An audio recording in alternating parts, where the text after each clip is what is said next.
آج بنتا ہوں معزز جو کھلے حشر میں عیب، آج بنتا ہوں معزز جو کھلے حشر میں عیب، ہائے ہائے رسوائی کی آفت میں پھنسوں گا یا رب۔ گر تو ناراض ہوا،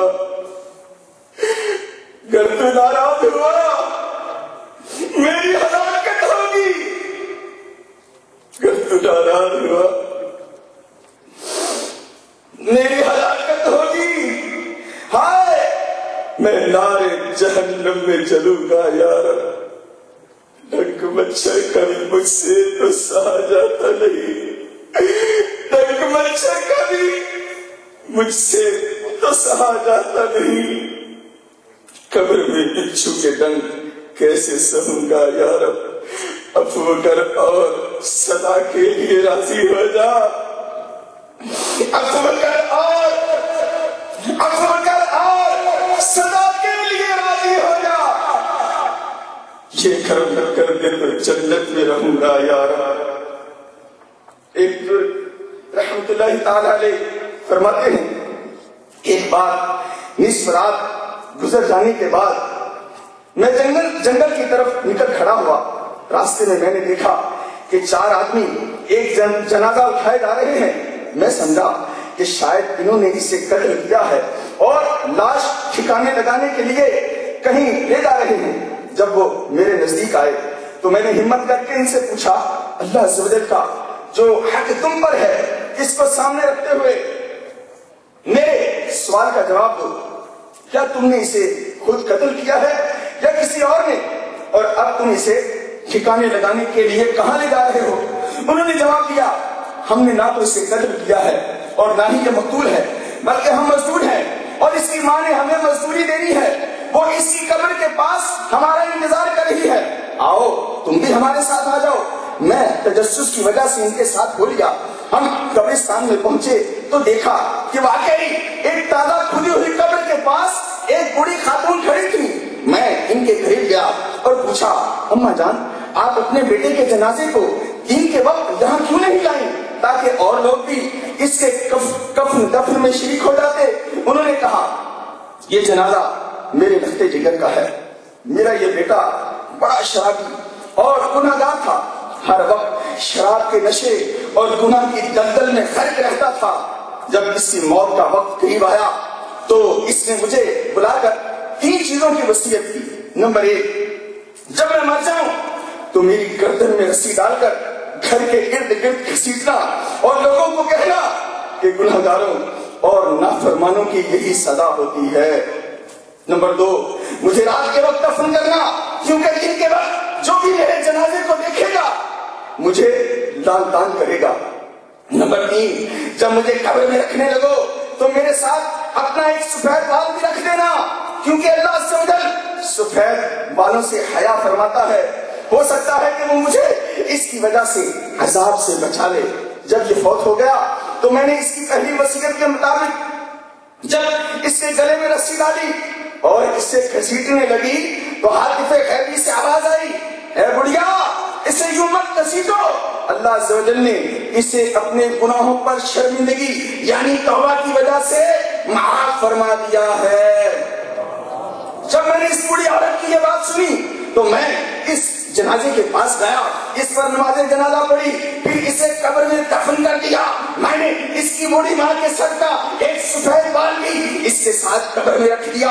اس کام سے فارغ ہو کر جب ہم اس کی قبر کو بند کرنے لگے تو اس کے جسم میں حرکت پیدا ہوئی اور اس نے اپنا ہاتھ کفن سے باہر نکال کر بلند کیا اور آنکھیں کھول دی۔ میں یہ دیکھ کر گھبرا گیا، لیکن اس نے ہمیں مخاطب کر کے مسکراتے ہوئے کہا، اے شیخ ہمارا رب عز و جل بڑا غفور و رحیم ہے، وہ احسان کرنے والوں کو بھی بخش دیتا ہے اور گناہگاروں کو بھی معاف فرما دیتا ہے۔ یہ کہہ کر اس نے ہمیشہ کے لیے آنکھیں بند کر دی۔ ہم سب نے مل کر اس کی قبر کو بند کر دیا اور اس پر مٹی درست کر کے واپس آ گئے۔ میرے میٹھے میٹھے اسلامی بھائیوں، دیکھا آپ نے ندامت اور توبہ کس طرح اللہ عز و جل کی رحمت کے حصول کا ذریعہ بنتی ہے اور بخشش اور مغفرت کا ذریعہ بنتی ہے۔ حضرت سیدنا صالح مری رضی اللہ تعالیٰ عنہ ایک محفل میں وعظ فرما رہے تھے۔ انہوں نے اپنے سامنے بیٹھنے والے ایک نوجوان کو کہا کوئی آیت پڑھو۔ کس نے آیت پڑھ دی؟ ترجمہ کنز الایمان، اور انہیں ڈراؤ اس نزدیک آنے والی آفت کے دن سے جب دل گلوں کے پاس آ جائیں، غم میں بھرے، اور ظالموں کا نہ کوئی دوست نہ کوئی سفارشی جس کا کہا مانا جائے۔ یہ آیت سن کر آپ نے فرمایا کوئی کیسے ظالم کا دوست یا مددگار ہو سکتا ہے، کیونکہ وہ تو اللہ عز و جل کی گرفت میں ہوگا۔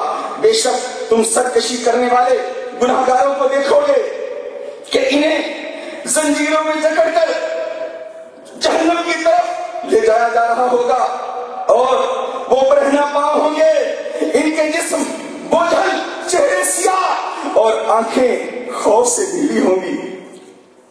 وہ پکار کر کہیں گے ہم ہلاک ہو گئے، ہم برباد ہو گئے، ہمیں کیوں جکڑا گیا ہے، ہمیں کہاں لے جایا جا رہا ہے، اور ہمارے ساتھ کیا سلوک کیا جائے گا۔ فرشتے انہیں آگ کے کوڑوں سے ہانکیں گے، کبھی وہ منہ کے بل گریں گے اور کبھی انہیں گھسیٹ کر لے جایا جائے گا۔ جب رو کر ان کی آنسو خشک ہو جائیں گے تو خون کے آنسو رونا شروع کر دیں گے، ان کے دل دہل جائیں گے اور حیران پریشان ہوں گے۔ اگر کوئی انہیں دیکھ لے تو ان پر نگاہ نہ جما سکے گا، نہ دل کو سنبھال سکے گا، اور یہ خوفناک منظر دیکھنے والے کے بدن پر لرزہ طاری ہوگا۔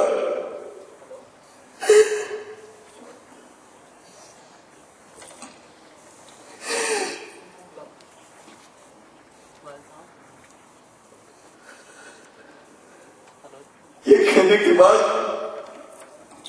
حضرت سیدنا صالح مری رضی اللہ تعالیٰ عنہ بہت روئے اور آہ بھر کر کہنے لگے افسوس افسوس، کیسا خوفناک منظر ہوگا۔ یہ کہہ کر پھر رونے لگے، اور ان کو روتا دیکھ کر لوگ بھی رونے لگے۔ اتنے میں ایک نوجوان کھڑا ہو گیا اور کہنے لگا حضور کیا یہ سارا منظر بروز قیامت ہوگا؟ آپ نے جواب دیا ہاں، اور یہ منظر زیادہ طویل نہیں ہوگا، کیونکہ جب انہیں جہنم میں ڈال دیا جائے گا تو ان کی آوازیں آنا بند ہو جائیں گی۔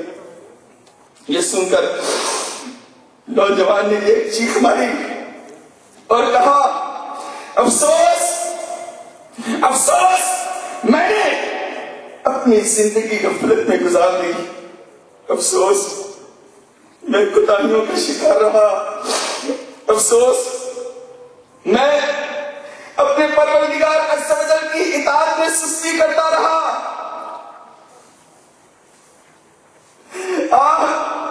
میں نے اپنی زندگی ضائع کر دی۔